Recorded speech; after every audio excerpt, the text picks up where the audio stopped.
Hello everyone, तो आज हम एक्सरसाइज 14 का क्वेश्चन नंबर 23 सॉल्व करने जा रहे हैं। तो देखते हैं क्वेश्चन क्या है। क्वेश्चन है, a man on the deck of a ship 16 metre above water level observes that the angles of elevation and depression respectively of the top and bottom of a cliff are 60 degree and 30 degree.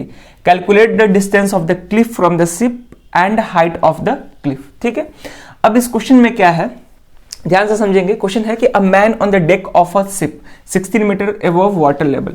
Deck किसको बोलते हैं? तो जो ship का जो सबसे ऊपर वाला पार्ट होता है, जिसको हम रूफ बोलते हैं, वो उसको हम क्या बोलते हैं? डेक बोलते हैं। ठीक है ना। तो चलिए देखते हैं क्या है इस क्वेश्चन में। तो क्वेश्चन में है कि एक शिप है, तो शिप को हम पॉइंट साइड से रिप्रेजेंट कर रहे हैं।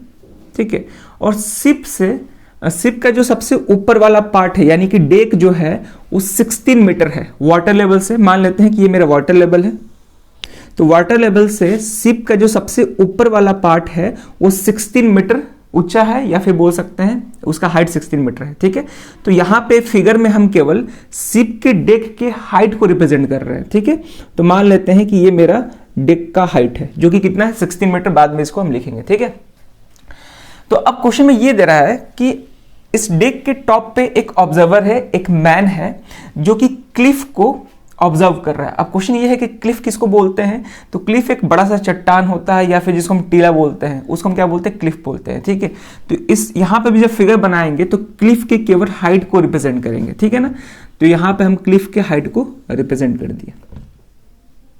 ठीक है, तो अब फिर से पढ़ेंगे क्वेश्चन क्या है। A man on the deck of a ship 16 metre above water level observes that the angles of elevation and depression respectively of the top and bottom of a cliff are 60 degree and 30 degree. अब question में ये दे रहा है कि deck के top से जो observer है वो एक बार क्लिफ के टॉप पे देखता है।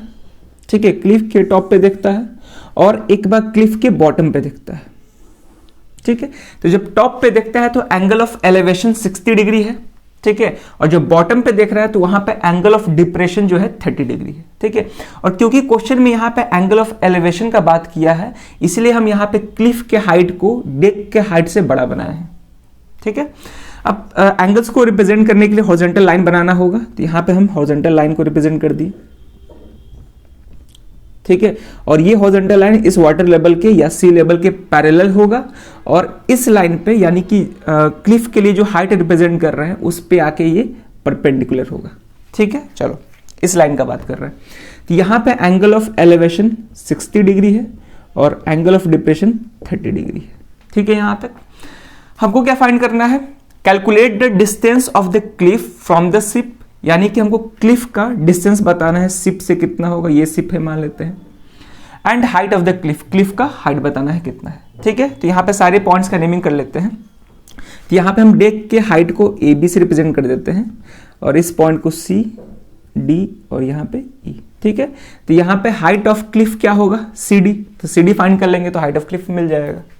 ठीक है, तो यहां पे हम सॉल्यूशन पार्ट पे आते हैं,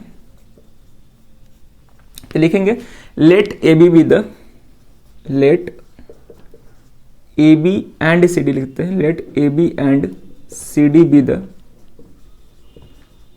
height of deck and cliff respectively. ठीक है, यहां पे ए बी जो है क्लिफ का हाइट, सॉरी डेक का हाइट है, और सी डी क्लिफ का हाइट है। ठीक है, जो कि हमको फाइंड करना है।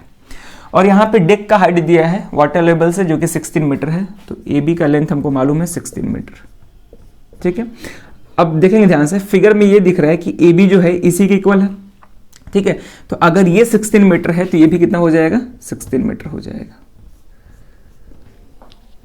ठीक है, अब समझेंगे यहां पे जो हाइट ऑफ क्लिफ होगा वो ईसी प्लस ईडी होगा, क्योंकि हाइट ऑफ क्लिफ क्या है? पूरा सीडी है, और सीडी को हम ईसी प्लस ईडी लिख सकते हैं, जिसमें से ईसी हमको मालूम है 16 मीटर। अगर हमको ईडी मालूम चल जाएगा तो टोटल हाइट ऑफ क्लिफ भी मालूम चल जाएगा। ठीक है, तो मान लेते हैं कि ईडी का जो लेंथ है या हाइट है वो x मीटर है। ठीक है, तो x अगर हम फाइंड कर लेते हैं तो यहां से हम टोटल हाइट ऑफ क्लिफ आसानी से बता सकते हैं। ठीक है, अब हम कैसे करेंगे, ध्यान से देखेंगे। यहां पे लिख लेंगे, यहां पे A B is equal to E C, ये दोनों किसके इक्वल है? 16 मीटर के इक्वल है। ठीक है, देखेंगे ध्यान से कैसे करेंगे। तो हमको ये चाहिए, मतलब ईडी का लेंथ चाहिए, तो ये ट्रायंगल को तो कंसिडर करना ही होगा, ठीक है। लेकिन इस ट्रायंगल में केवल हमको एक एक्यूट एंगल मालूम है, उसके अलावा कोई साइड का लेंथ नहीं मालूम है, ठीक है ना। तो अब हम क्या करेंगे, तो अगर हम इस ट्रायंगल को ऑब्जर्व करें, ये वाला ट्रायंगल, तो इस ट्रायंगल में एक एक्यूट एंगल मालूम है और एक साइड का लेंथ मालूम है, इसी का लेंथ मालूम है। तो इस ट्रायंगल का यूज करके हम ए का लेंथ निकाल सकते हैं, और ए जो है कॉमन साइड है दोनों ट्रायंगल में।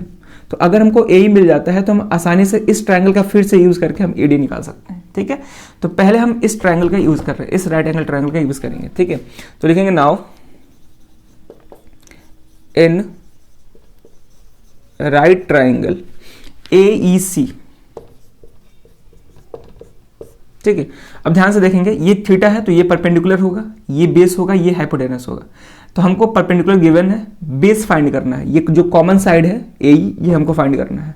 तो यहाँ पर tan या cot दोनों में से कोई यूज कर सकते हैं, तो चलिए tan यूज करते हैं। तो tan 30 degree is equal to perpendicular EC, और बेस यहाँ पे क्या है, AE है, ठीक है। तो tan 30 का value 1/√3 is equal to EC 16 metre है और AE फाइंड करना है, ठीक है ना। AE फाइंड करना है, क्रॉस मल्टीप्लाई करेंगे तो यहाँ से AE आ जाएगा 16√3 मीटर, ठीक है। अब क्वेश्चन में दिया है कि हम वैल्यू पुट कर रहे हैं 1.732 का, तो हाँ, √3 का वैल्यू 1.732 पुट करें तो वहाँ से हम आगे सॉल्व कर सकते हैं, ठीक है। तो यहाँ से AE आ जाएगा 16 इंटू √3 का वैल्यू पुट करेंगे 1.732, तो ये निकल के आ जाएगा, मल्टीप्लाई करेंगे तो ये हो जाएगा 27.71 मीटर, ठीक है।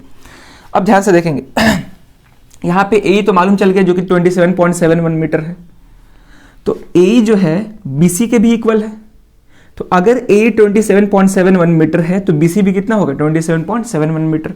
यानी कि हमको ये भी मालूम चल गया कि क्लिफ का डिस्टेंस शिप से कितना है, क्योंकि क्वेश्चन में पूछा है find the distance of the cliff from the ship. तो ये मेरा क्या था, शिप था, पॉइंट B क्या है, शिप, और यहाँ पे क्लिफ का जो फुट है वो पॉइंट C है, ठीक है। तो पॉइंट C से B का डिस्टेंस कितना है, 27.71, जो कि क्या था, distance of the cliff from the ship था, ठीक है। तो यहां पे ले सकते हैं therefore distance of the cliff from the ship वो कितना है, 27.71 मीटर, ठीक है। ये मालूम चल गया। अब हमको हाइट ऑफ द क्लिफ चाहिए, तो हाइट ऑफ क्लिफ के लिए हमको x का वैल्यू निकालना होगा। तो x का वैल्यू निकालने के लिए अब हमको इस ट्रायंगल का यूज करना होगा, ठीक है। तो लिखेंगे इन राइट ट्रायंगल AED, ठीक है। इसमें भी समझेंगे, इसमें थीटा 60 डिग्री है, ये परपेंडिकुलर, ये बेस, जिसका वैल्यू अभी मालूम चला है 27.71, ठीक है। लेकिन हम यहाँ पे इसको मतलब इस ट्रायंगल को सॉल्व करने के लिए हम ये वाला वैल्यू लेंगे AE का, ठीक है ना, क्योंकि ये डेसिमल में है, इसको सॉल्व करना आसान होगा।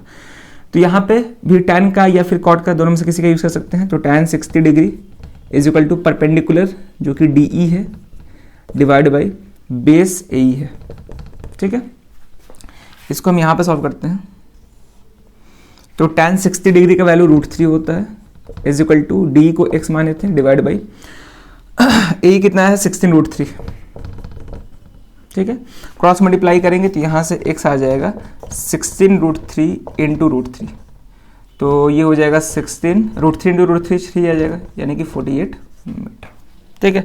तो यहाँ से हम बोल सकते हैं कि DE का लेंथ कितना आ गया, DE बराबर 48 मीटर, ठीक है। ये DE का लेंथ है।